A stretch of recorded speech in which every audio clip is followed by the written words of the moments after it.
Romans chapter 8, verses 10 through 13. And if Christ be in you, the body is dead because of sin, but the Spirit is life because of righteousness. But if the Spirit of him that raised up Jesus from the dead dwell in you, he that raised up Christ from the dead shall also quicken your mortal bodies by his Spirit that dwelleth in you. Therefore, brethren, we are debtors, not to the flesh, to live after the flesh. For if ye live after the flesh, ye shall die. But if ye through the Spirit do mortify the deeds of the body, ye shall live. As God's creatures, we are all debtors to him, to obey him with all our body and soul and strength. Having broken his commandments, as we all have, we are debtors to his justice, and we owe to him a vast amount which we are not able to pay. But of the Christian, it can be said that he does not owe God's justice anything, for Christ has paid the debt his people owed. For this reason, the believer owes the more to love.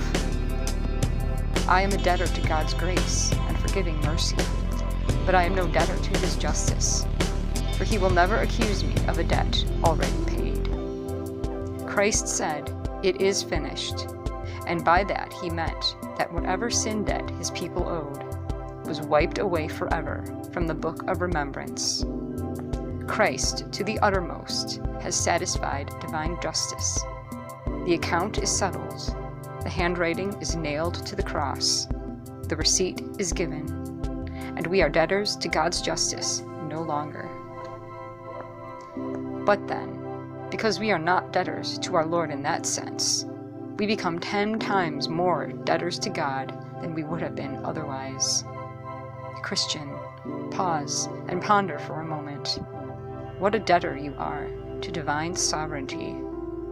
How much you owe to his selfless love, for he gave his own Son that he might die for you.